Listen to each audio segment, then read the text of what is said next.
Good evening. Good evening. Welcome to Momentum Chat. I am Majida Bay, your financial conductor. And My name is John Epstein, back in the house. Can't wait to talk to you guys tonight.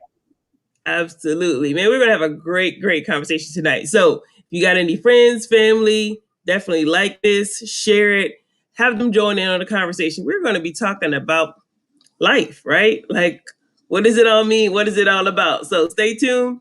We'll be getting started in just a few moments.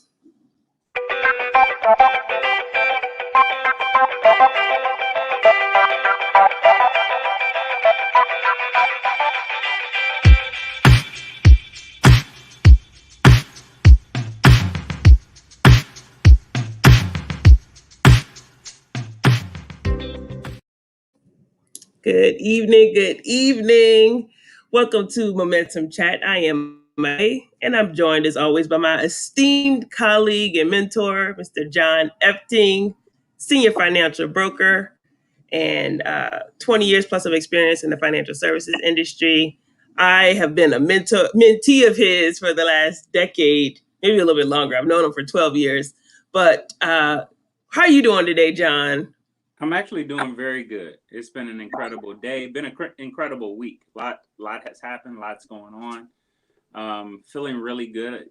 Had the opportunity to help a lot of people over the last 7 days since we last been on here. So, and feeling Awesome. really good. And actually got, just before this recording or live we're doing now, got to watch my wife again in action, being interviewed for something, and just to be in the background and just kind of watch as the questions fly and her answers. And as a husband, it's hard to describe the level of pride, the how just beautiful it was to watch her again. So it's been a great time for me. I I'm high right now. What y'all want to talk about? Anything? That's great. That's great. Well, so this past week has been definitely eye opening, I think, for me as well. This past weekend, I was in New Jersey visiting with some family. My great uncle, 90 years old, passed away, and so we were up there for his service. And I was supposed to stay 2 days. I ended up staying four. And I while I was up there, one of my the husband of one of my cousins, mentioned something. And he said everything is a school, right? Like we were just having different conversations. And so I got like really high from the energy, just being around family. Like that energy really just invigorates me. Yeah. And along with that, he also, hearing the stories about like your family history, like was just really eye opening for me to hear about how my great uncle grew up. So he's my grandfather's brother, right? My grandfather passed 24 years ago, and so this was his younger brother. And my grandfather was 70 when he passed. His brother lived till he was 90. Wow. But my grandfather was one of nine children, and um, his brother that just passed had nine children himself. My grandfather stopped at two, right? But his Wow. brother had nine, and just hearing some of the history, the good, bad, and ugly of Yeah. that family history. But what really stuck out to me, and what kind of the topic for tonight, how will you determine the quality of your life? Some of what I heard this past weekend, not just about my family, but I thought about it in terms of all families. When you're Hmm. going through that time when someone passes away, right? There's a lot of it can definitely be a lot of stress, Hmm. grief, mourning, all Absolutely. of that. I know you recently lost your brother as well, and so Yeah. you're going through just dealing with the person being gone, but then there's all this other stuff that goes along with it. But in the midst of all that, being able to like find as my cousin's partner said, like everything's a school. So learning the lessons and taking the bits and pieces from that experience. And so I just wanted to talk about, how do we determine the quality of our life? And I know for myself, one of the things that I took from this weekend was just the values, right? When I think about the stories that I heard and who my family was and how that's a part of me, and that, in some degree informs who I've become. Hearing the stories about how my great uncle, he lived next to a family that had 8 children, right? Okay. And that family lost their father at a young, so he had 9 children, and his neighbors had 8 children, and so he then at that point became father to like 17 children, and how in his era, right? As a man, he took on that responsibility. He went to work to help provide for that other family, and it's just like, wow, just to hear that story. Wow. And you hear the stories of like men of honor, right? Like these Yeah. qualities of chivalry and Yes. character. Like I got that in my family. Yeah. Um, Men. Yeah, I love it. right. Oh my God. But to hear that and to know that like it was real, and it was, it was also a mix of other things, right? That went along, hearing the stories from his children and how they grew up and some of the discipline that they endured growing up as a family. But those values, right, was just so imminent, in those conversations. And so, there's, Jim Rohn's one of my favorites, if not my favorite. And he says, we've said this before, right? You are the average of the people you spend the five people you spend the most time with. Yes. And he asked the question, what do they have you thinking? What do they have you doing? What do they have you, right, believing, right? And then the follow-up question, is that okay? So when you think about, John, the values that you have in your life and the people you surround yourself with, how does that help you to have a quality life, right? Like how do the people you surround yourself with and the things they have you thinking, being, doing, right? Who they have you becoming, how does that help you define the quality of your life? That's an incredible question, and pretty I'm pretty humbled that you pointed that question to me too, because one, it makes you think, right? But the second thing is, as soon as you said it, as soon as it came across, well, as soon as my brain comprehended what you just asked, right? It also gave me a warm and fuzzy that I'm at least heading in the right direction because of the Yeah. men and women that's in my life. And the new men and women that's in my life that's coming into my life. My wife and I made a new friendship. This couple at our gym, and my wife recently just met them Saturday. But husband and wife who works out together quite a few times, and then I see them. So we just connected, and I just, we always say, oh, we need to get together. We need to get together. We need to get together. And the wife happened to be saying something specific that I just felt the Spirit tell me, ask them, what are they doing tonight? All right. And so my wife and I just made an adjustment, and we decided to go hang out with them on Saturday night. So it made me feel really good because I got to have lunch with one of my best friends today. We've been in business together for 20 plus years, but we're starting new endeavors together too. And it's just really cool to break bread and kind of strategize and think about things. And if it's a couple of things I can think about, my wife was just interviewed, and one of the things she brought up was our core values. And I talk about those all the time, and I'm hoping I live them more than I talk about them. But we talked about our core values, and I noticed that my sphere of influence, the people who are closest to me, people who you call friends, you have acquaintances, you have colleagues, stuff like that. But people we call friends, without them knowing, without them even thinking about it, we notice they all have our core values. Now, mind you, it might be two of the couples that even know about them, like in line, kind of like right? As I talk about them, right? But live them, all of them do. So when you asked that question, I felt really good because I might be heading in the right direction. We might be doing something right here, even though we believe it's a whole lot of stuff we do wrong. My wife and I, I guess kind of how we stay on top of things. Like, man, we need to fix this. Two words came to mind. It's the same two words I believe you should have in a leader, in a mentor, right? That when you're in their presence, you're challenged yet encouraged. You're challenged yet encouraged, right? I believe that if you're in an environment where you're challenged, right, yet encouraged at the same time, right? For example, one of my mentors, when I'm in his presence, actually, I can't think of a time, even short little stints that we're talking in passing, right? I feel encouraged yet challenged. I'm encouraged because I'm heading in the right direction.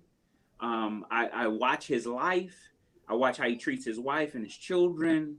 I watch how he moves. I know how responsible he is financially.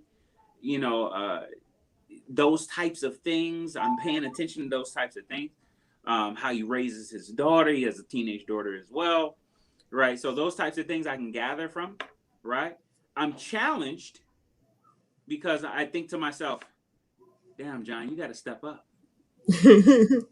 No, seriously, I really do. I'm like, damn, John, come on, man.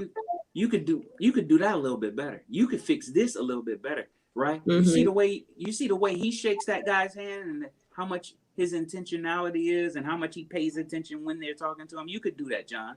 That's what I'm thinking, right? Boy, I'm being super transparent now because he might watch this. Somebody who knows him might watch this, right? So I'm thinking that. Right? When we're at his house every 4th of July, I'm thinking stuff like that. I'm like, man, you get the way you, John, come on. You're better than that. That's my challenge. But second, I'm encouraged. Like, man, you ain't where you used to be. Oh, man, somebody even said I have his mannerisms. Somebody said I look like him too. I don't know about that part, but they said I have his mannerisms. I was like, yeah. And to me, when someone said it, it was like a huge compliment. It was like, oh my gosh, thank you. Right? That's good. That's a sign of the life you're leading, right? And I really believe that once you get to the end of life, like you went to your uncle's homegoing celebration, is what I would like to call it. Right? And people are reminiscing and talking about what he did. And I mean, that's a huge, I'm giving him props on that one thing. Neighbor's family, dad passed away. He takes over. Ain't nothing in the book say he got to do that, right? Ain't no rule book that said he had to do it, right? Widows and orphans, right?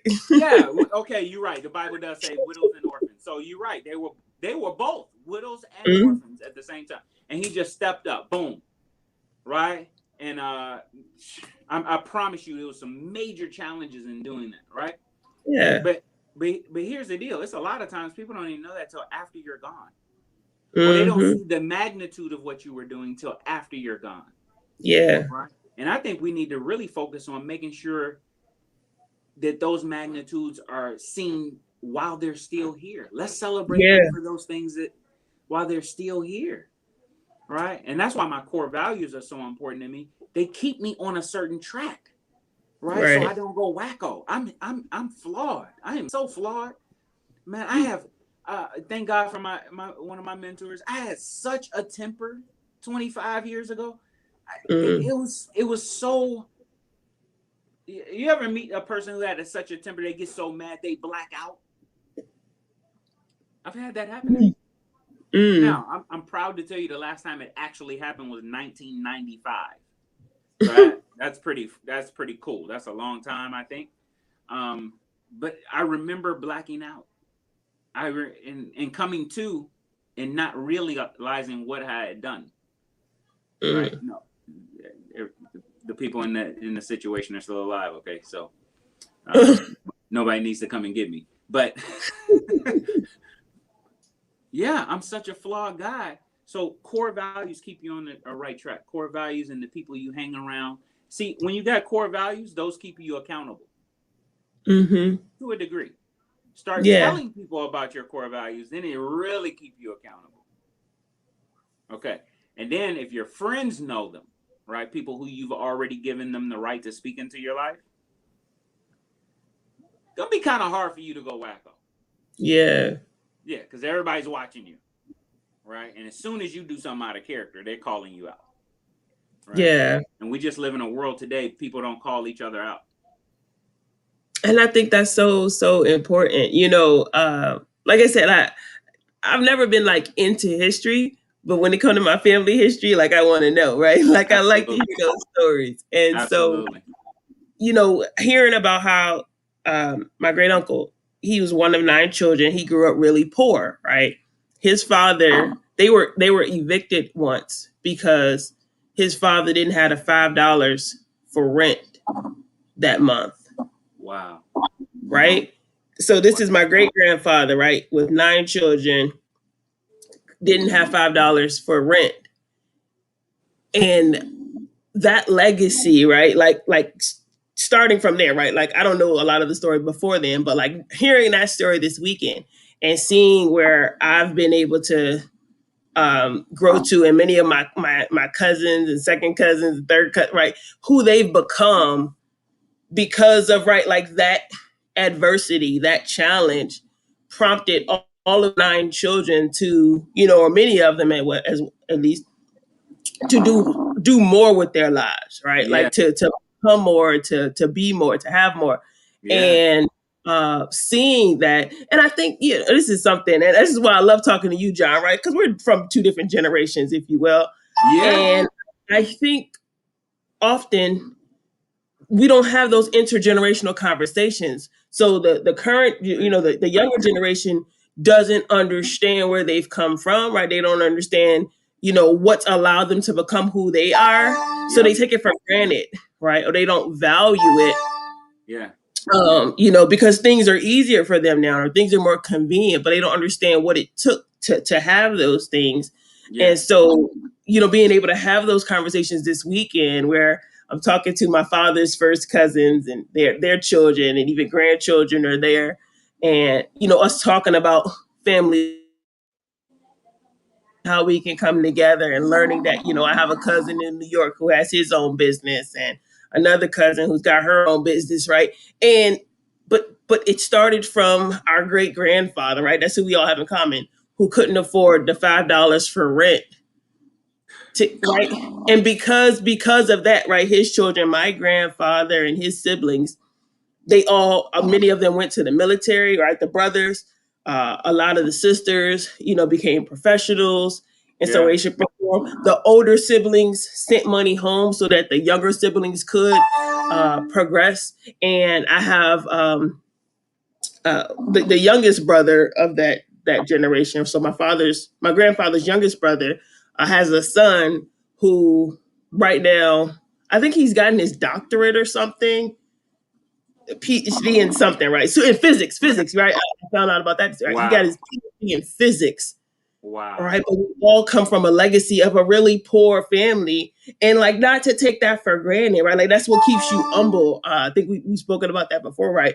I think I was having a conversation or one of my accountability calls, and I was mentioning that like staying humble, right? Like all of what I achieved is because someone before me, from my Yeah. parents, to my grandparents, to my great grand, right, made certain sacrifices or did certain things to allow me to have the privileges that I do, and like not to take that for granted. So that's why when you talk about intentionality, right, intentional growth, right, like I'm intentional because those sacrifices weren't for naught, right? Like Yeah. those sacrifices, I don't want those sacrifices to have been in vain. Yeah. And for I wish more people would just reflect on that, right? Maybe every family is not my family, like I get that, but at the same time, somebody sacrificed so that you could be here, right? And Absolutely. even if it's looking at, somebody chose to give you life, right? Somebody chose to, Yeah. right? Like even the gratitude, having gratitude in that, Yeah. I think is so important. And so, can you share, right, for those who may not know, right? I know you've talked about it before, but for those who may not know you and maybe new to the conversation, can you share what your core values are And then I'll likewise do the same. But can you share what your core values are? Yeah, I can do that. And this was developed a long time ago. Actually, technically, you can almost say I stole them from, or borrowed. We'll say borrowed from one of my best friends, and essentially a mentor too.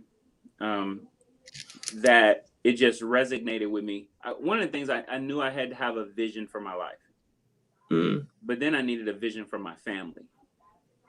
Right, the Bible says, "Write the vision, make it plain, so whoever reads it can run."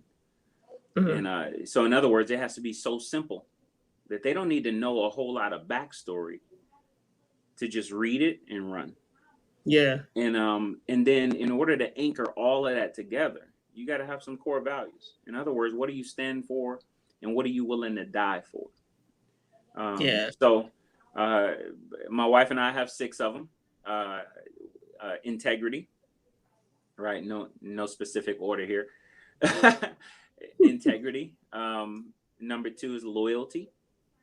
Number 3 is accountability. Number 4 is excellence. That's a big one for us. Some people say you never be perfect. I agree, but I can strive for excellence, right? Yeah. And excellence is just the best I can do, right? I give my all to everything. That's why certain things I can't leave, I can't put on the shelf yet, because I know I haven't given it my all. Yeah. Number 5 is intentional growth. That's the one my wife talks about the most. That's probably the only one she has memorized here. So yeah, intentional growth. We just believe in growing on purpose, not on accident. So we spend a lot of time, energy, resources growing in numerous areas of our life, from our parenting to our marriage, to business, to pick something. We're always reading something. We're always going to some conference. We're always listening to some podcast. It's always sometimes it can get tiring, but we're afraid of we're afraid of becoming comfortable. So we've become comfortable being uncomfortable, constantly pushing ourselves out of our comfort zone. And then last but not least is obedience. People of faith don't normally get that one. The other ones sound real cool, right? But then obedience, and then if you're not a person of faith, your brain goes, obedient to who? Right? I'm my own person, and that's where arrogance kicks in. But obedience for us is a big deal, because we didn't make us; the Lord made us. He sent us here for a purpose. He doesn't just do things, and He has a purpose for us, right? And sometimes we don't know that purpose, but He gives direction. Whether it's through His word, whether it's through His other children, whether it's through sometime an audible voice. That's only happened to me twice in my life, but He gives me direction. And one of the things we're trying our best, we're still not good at it. We're probably a lot better than we used to be, but is being obedient immediately. Kind of like how you would like your child to be, right? I'm God's child, right? Wouldn't it be cool, right, if I said, and my daughter's is pretty good at this. She's, she's 16 now, so she's not as good as she was at 9. But your parents say, "Hey, I need you to do the dishes," right? The average teenager will go, "Okay, I'll get to it," right? "I need you to take trash." "Oh, I'll get to it," right? In our house, no, it's right now, right? There isn't nothing more important than what your parent just told you to do. There isn't. That thing doesn't even exist. So immediate obedience, right? So if I expect that of my daughter, guess what I have to do? I have to model it. Yeah, absolutely. So when the Lord tells me to do something, I got to do it right now. Easier said than done. But even that's a cop out for me to even say that. So integrity, loyalty, accountability, excellence, intentional growth, obedience. Awesome. Yeah. That's good stuff. Good I stuff. should. I've been wanting to add one. You said something that will help anybody who goes through depression, anxiety, and stuff like that. And I'm speaking from experience. I've battled depression. Gratitude. Mm, You know, if that was a core value, and you just woke up with an attitude of gratitude, anytime you felt, you know, us that who've battled with that before, there's some days it's just not a good day. You can't even describe it, right? But I think what happens is we take our focus off of gratitude, yeah. and that's why I had a bad day. Yeah, and just having an attitude of gratitude. I like how you talked about your family, and what I love about you is how you can connect the fact that your great grandfather couldn't pay rent, $5 rent, right? And here it is, you know, fast forward quite a number of years later, Yeah. that I know you, and I know, of course, all your brothers and sisters, your brothers, sisters, right, mom and dad, but and right, grandma and them. You own multiple properties. Your great grandfather couldn't pay $5 of rent. You now own multiple properties. That is so freaking awesome. Yet, it's other people out there with the exact same type of story, but they're focused on the wrong stuff. Mm, See, if I was you, I would find gratitude in the fact that he couldn't pay that $5. yeah. And because he couldn't, now I get to own. Not I own, I get to own multiple Yes. properties. That's an Absolutely. incredible story. And it's to that point, John, right? Like, what is it? We've heard this from gosh, just lost his name, but you'll know who I'm talking about when I say it. Every adversity has a seed of benefit in it, equal That's right. greater or equal E- to the Yep. adversity if you look for it, right? Yep. And Our guy so Greg. I feel that Greg Cap, that's right.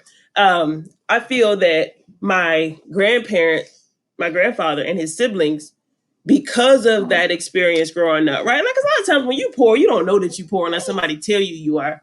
That's right. But they had something greater, right? They had a certain value system, right? A belief Yes. system, right? Yes. So those values are what allowed them to pursue excellence. What? Oh, okay. So That true. allow them to pursue excellence or to further themselves, right? Because of that adversity or that experience growing up, Yeah. which prompted them to help their siblings who were younger to put Yes. themselves in a better position, right? Like they had certain inherent values. And so that's the common thread that I see through all of that. Like that value system is what allowed them to become who they were and to have the legacy that they have through their family and through the achievements, right? My great uncle served in the military. I believe he was in the Army and the Navy, right? He retired from both and, had Wow. certain accommodations and he worked throughout his life. Always was a young, right? But later in life, he became a historian. He gave back to his community in a lot of ways, and so that value system has allowed him to have certain privileges. And he lived on his own until he passed away. Mommy. Wow. Into the And 90s, huh? right, yeah. But it was So intent, right? He wanted to have that independence. And so, like you said, when you stand for something, yes. All right, Melanie. I'm gonna let her get you some juice. How about this? Want some? She just woke up from her nap. More. More? Okay. More? No? Okay. Yes? Okay. There you go. Help? All right. Oh, they're there. Over there? Oh, fire around the door. Jump away. I don't know what you're saying, but hold on. Can you give me 1 minute? 1 minute. All right, thank you. Uh-oh. Oh okay. It's okay. I think about that. Say hi.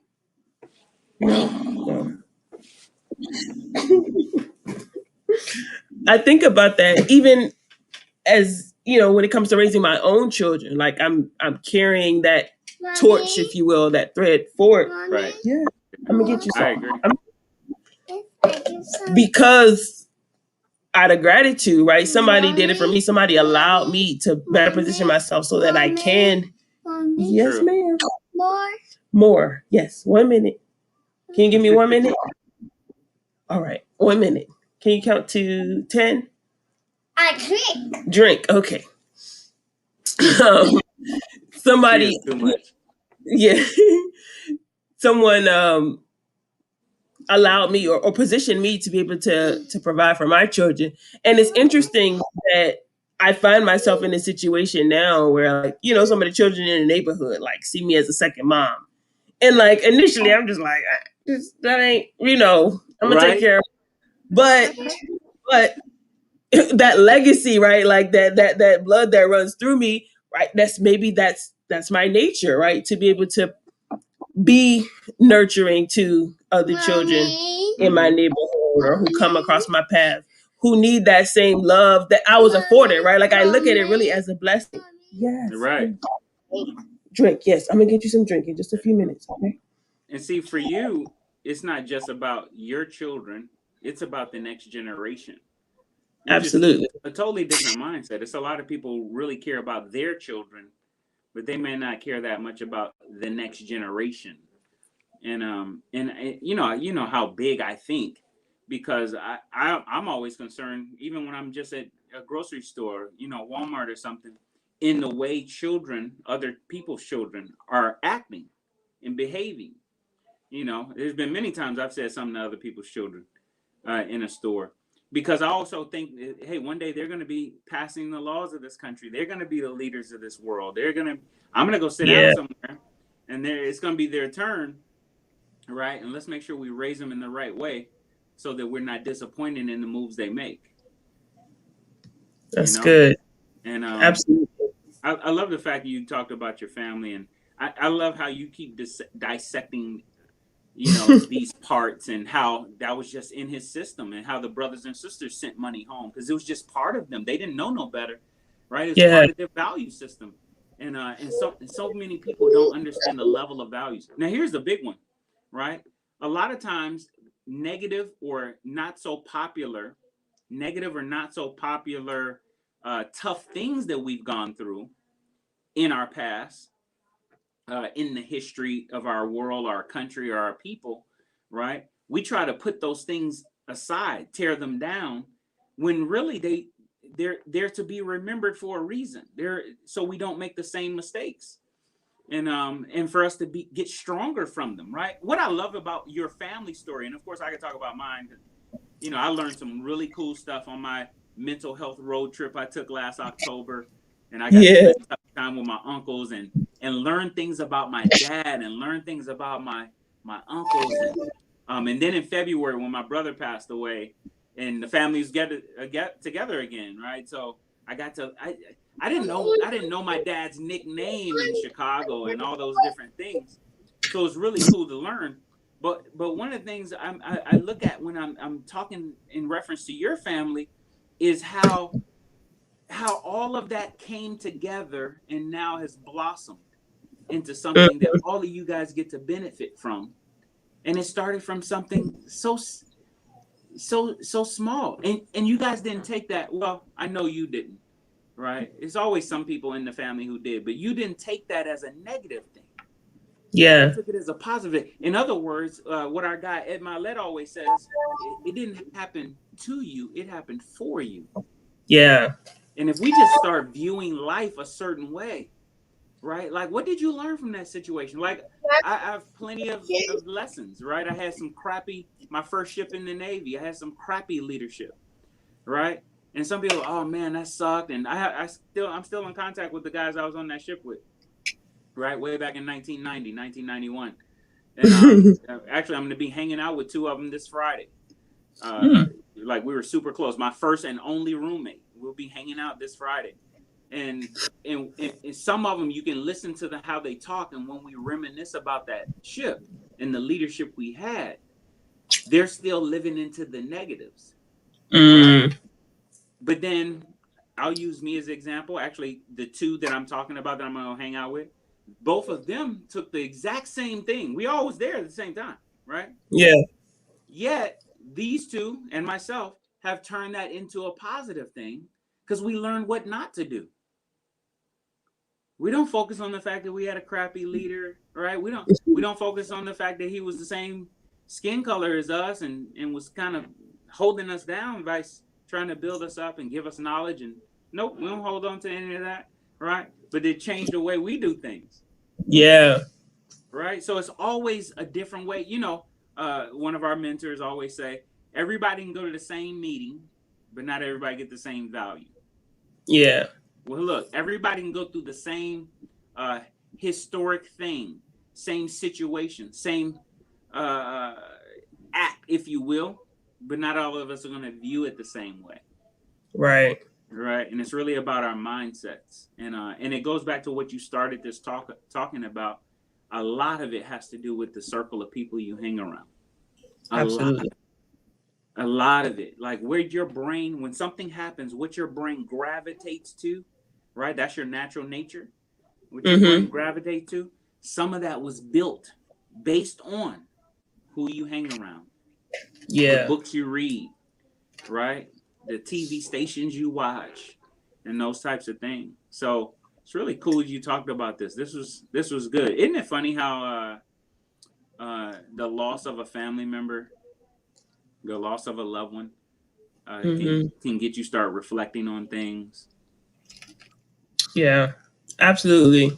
And the topic that I said or I put in here is how you determine the quality of your life, right? Because I think Emalet talks about this as well. It's not just the questions you ask yourself and others, but also the emotions that you're experiencing on a regular basis, right? So I Yes. was like filled up this weekend, like being around that family, and being around that energy. And so I kept thinking, like, how can I experience this emotion more often, right? More consistent. But I also thought about like when a family's going through that period of time, right? They're grieving and they're having to make all these decisions. Like, how could, right? Like, it's my great uncle, right? So I'm not as close to him as his children or his grandchildren, right? So being able to come in and be there to wash the dishes or to keep the house clean. So that's like one less thing that they have to think about or worry about, where they can just kind of just be. My girls went with me, and they got to hang out with their I guess third cousins, right? My father's first cousins. They got to hang out with them. One of them took them to the park, and my daughter is showing everybody all her gymnastic stuff. But she came and picked them up from the one house, took them to the playground, got them some ice cream, bought them some clothes, right? All of this stuff. But they're them being there and their energy being young and right, because they were the only two their age, brought just a little bit of joy to that environment, to where they could not focus or think about just having lost her father, and just little things like that, right? But the quality of your life, like what questions are you asking yourself on a regular basis? Like I'm always in my head, sometimes not always positive, right? But I'm always thinking about like, how can I get better? How can I do better? And I'm reflecting on what. Yes. Ice cream. No, the ice cream truck is not here today. I'm always thinking about like, how can I get better? How can I take this experience or take this situation and get better or be better for the people that are around me, so that they have a better quality of life. Um, just a lot of different things that were going through my mind and the positions that I find myself in. And, like I said earlier, I think about, and I didn't, growing up, of course, you don't see it, right? And when you talk about this, um, you can't see the picture when you're in the frame, right?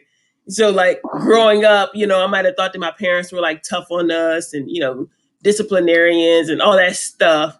But Yeah. the fruit of that was that, all right, it allowed us to position ourselves to be able to go to college and get all that stuff. But like as a parent now and then looking back on, all right, maybe I'm not doing all of the things my parents did discipline wise, but there's a certain value system, and I can appreciate not just who they were as disciplinarians, but just as parents. Like they were engaged, they were involved, right? Like we Right. had a relationship, Right. and being able to see, like I said, from my neighborhood or other people that I come across, like that's not normal, right? Like I'm thinking like everybody got two parents and everybody has this relationship with their parents or their family, Nope. and seeing that like that is a privilege, right? Like that's something that I've been afforded and I don't take for granted. And because I was privileged with that, it's something that I'm willing to like share with others, right? Like I can be that surrogate mom, right? Or I can be that friend that I can be that family that you didn't have because I was given that family, right? Like I knew my grandparents, I knew my parents, right? I know my aunts and uncles and cousins, right? Like, and I have these, but not every family has that. Very. And I feel like that's like the core. I remember in college, some friends of mine, we used to talk about like we wanted to, of course, in college, you want to change the world, right? And eventually it boiled down to, all right, people needed to know God and we needed to like strengthen families. Like those two things that would change the world. And Oh my God. So simple. it's just it's yes. Okay. Just give me dinosaur. Okay, all right. It was interesting, just being able to reflect on all of that, and this topic to tonight. I just wanted to really impress upon people to what you said earlier. Who are you surrounding yourself with, right? Maybe you don't have that in your family, but who can you reach out to and extend or to become of that part of that family, right? I'm part of the accountability call as part of Breathe University. And that's part of what people say, is like they're like family because we share certain values, right, in common. And sometimes you may need to go outside of yourselves. But for those who have been privileged with certain or afforded certain um, gifts or benefits in your life, how can you pay it forward? How can you pass that on to others so Yeah. that they too can experience that?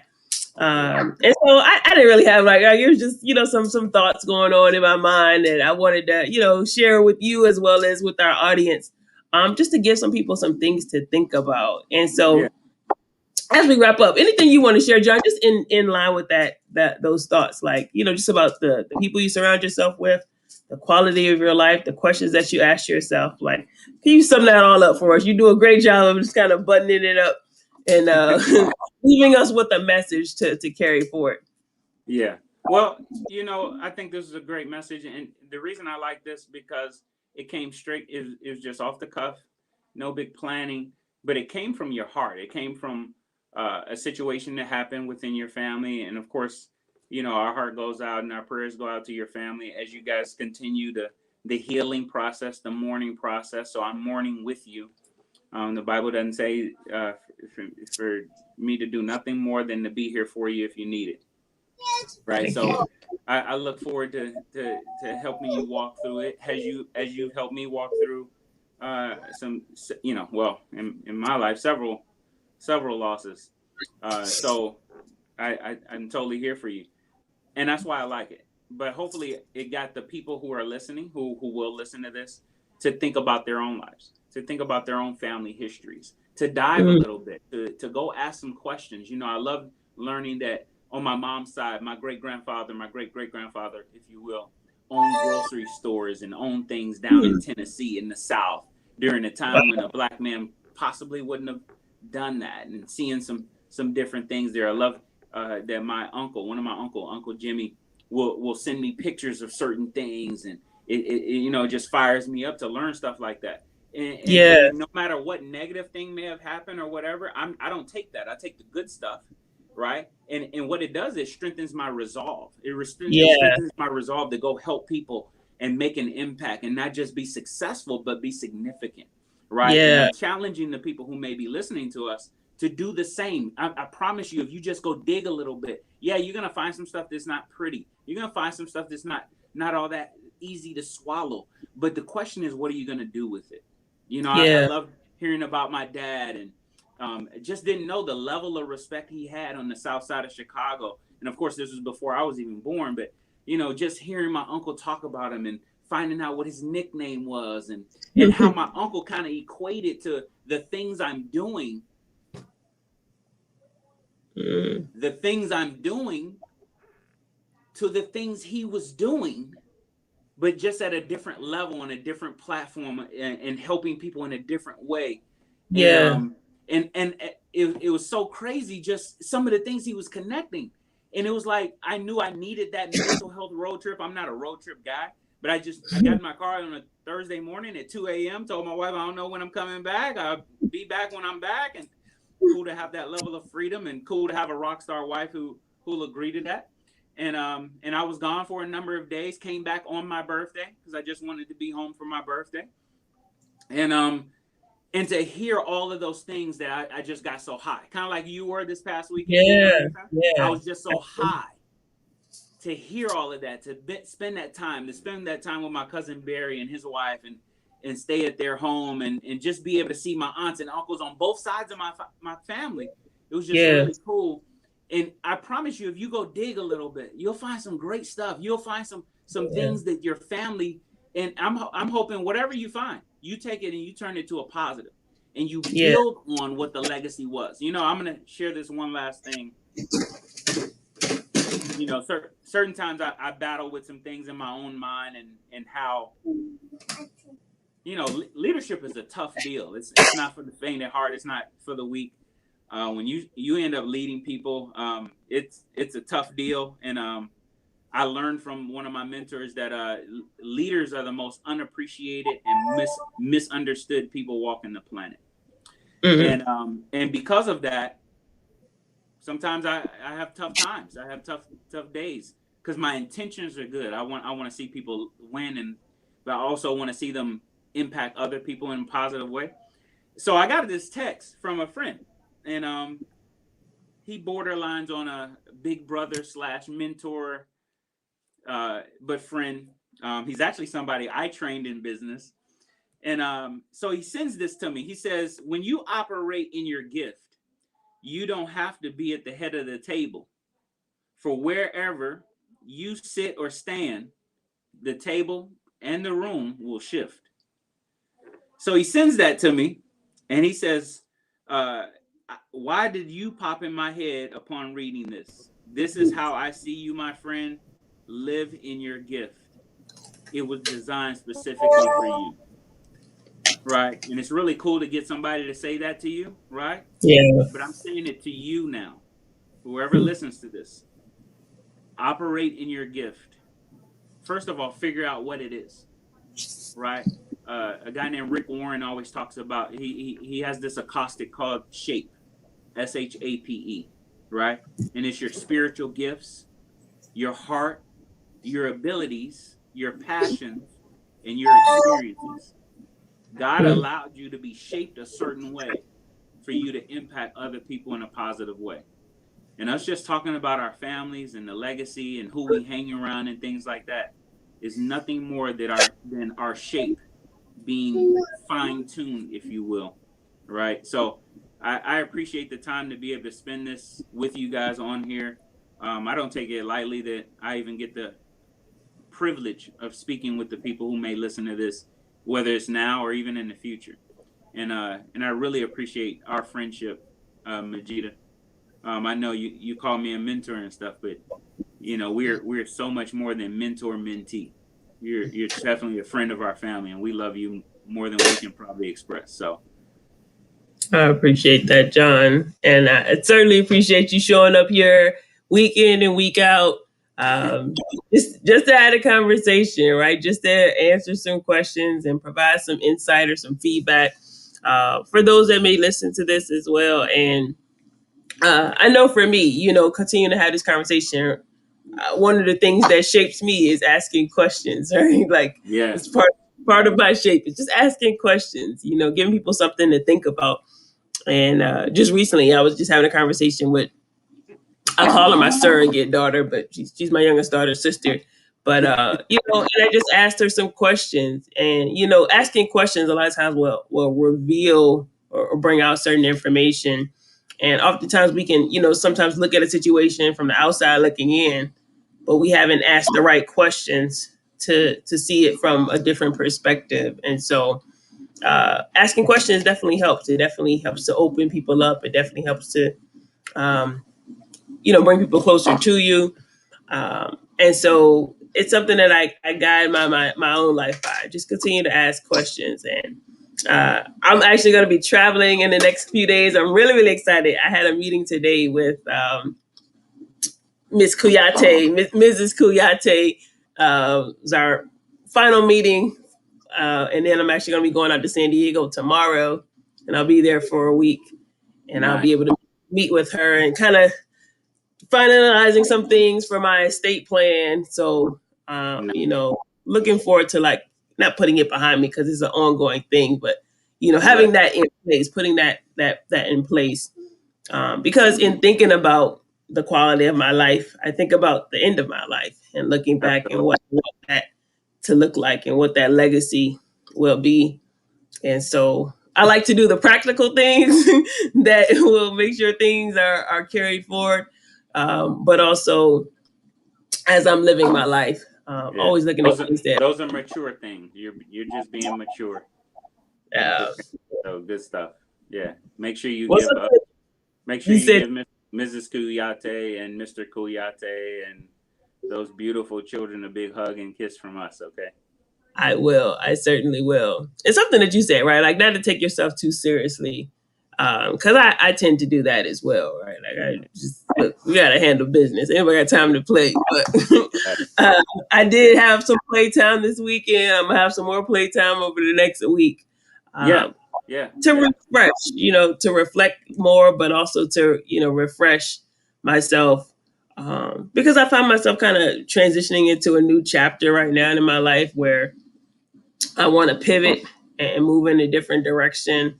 And it's based on a lot of what we've talked about, the values, right? When you are clear about your values, it becomes easy to make decisions. And so my values are unfolding more and more each and every day. And so I want to be more aligned and congruent with those values in my action and in my activity.